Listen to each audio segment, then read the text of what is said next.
Quick, imagine the first knight, the warrior, the hero, originator of the code of chivalry. What did you see? Whatever it was, I could be sure that image was whatever made you comfortable. And I'm fine with that. That is what is called free will. And I'm a champion of that. But what I saw wasn't quite in balance with truth. I'm 41 years old, and I've seen less than 41 heroes in my entire life that resembles myself. Now don't get me wrong, this is not a moment that should be filled with tension. Though this is a moment to correct the record on this subject of a hero and what our minds consider them to be. The shining hero, Colonel Ben Cameron, created by D.W. Griffith, an iconic image that President Woodrow Wilson praised as being a true depiction of a man who is a defender of the holy. That hero who stood in American praise has become the template for all of the heroes that you just envisioned. And for $20, you can multiply the vision at any time, day, and night. What is a soldier? Is it someone who runs around with a weapon with vicious intent? Is a soldier someone who forces others into submission for monetary gains? Christ, a real soldier, gave his life in honor of life. No other reason. Don't be fooled. There is another soldier,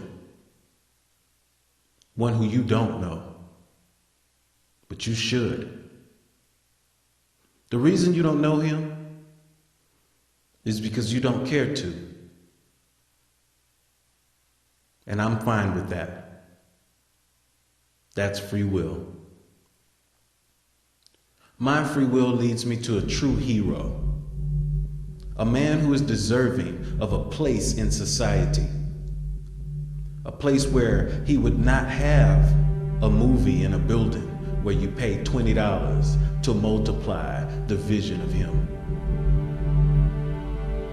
Maurice, the spirit of a soldier in honor of Christ.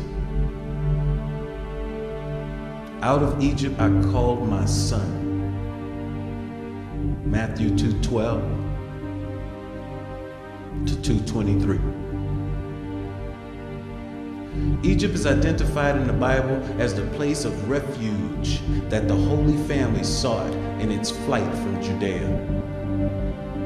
When Joseph arose, he took the young child Yeshua and his mother by night and departed for Egypt, so that the child may be hidden amongst its people.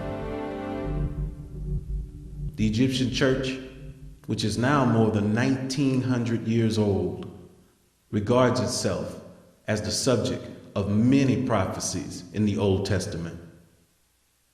Isaiah the prophet in chapter 19, verse 19 says, "In that day there will be an altar to the Lord, Amen, in the midst of the land of Egypt, and a pillar to the Lord at its border." Saint Maurice was the leader of Egypt's first Christian legion, the legendary Roman Legion of Thebes, the home of Amen's temple. In the 3rd century, he faced the elitist archetype within a pagan entity by the name of Maximian. This Roman emperor ordered them to march to Gaul, modern-day France, to assist him against a barbarian revolt. Maurice, a very well-trained Negro soldier, or Moor, the equivalent of the term in those days. When Maurice and his legion arrived in Gaul, the revolt was crushed. But Maurice finds that the men that were declared barbarians aren't that at all. The Roman emperor had ordered the deaths of Christians. And this overwhelming injustice was called for him, Maurice, to question his allegiance to Rome and Maximian.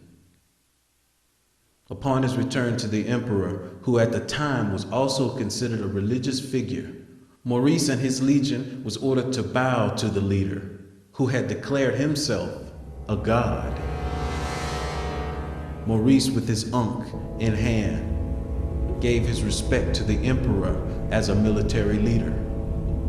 But he told the self-proclaimed God that there is one God, and Christ comes first.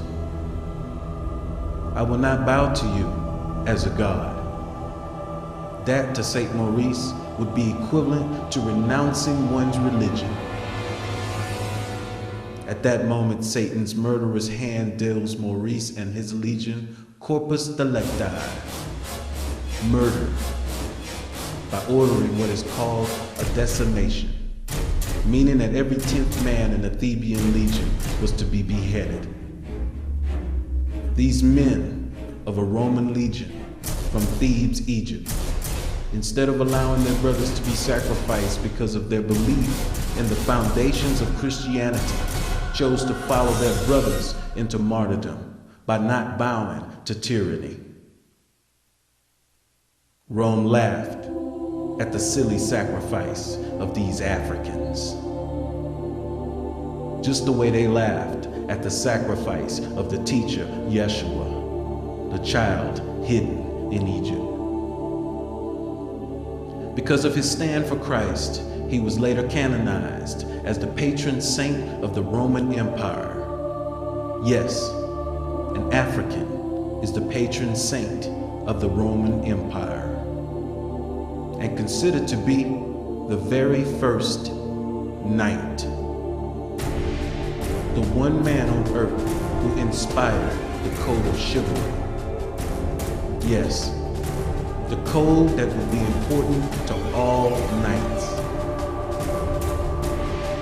He is the patron saint of all that is chivalric. He is the knight par excellence. Some would say that Maurice had elevated intuition because of a relic that he grasped in his hand. A lance. A lance with the inscription that reads, "The Lance of Saint Maurice." This object has a past. It is said to be the lance that pierced the side of Christ at his murder at the hands of Rome. Saint Maurice is a true hero of Christianity. A hero that you could not imagine because you could not see him as a hero. And to me, that's a sad use of free will. But it is yours to use, as it is mine. So when I close my eyes and imagine a hero, two men who look like me come to mind. Yeshua the teacher and Saint Maurice, the first knight.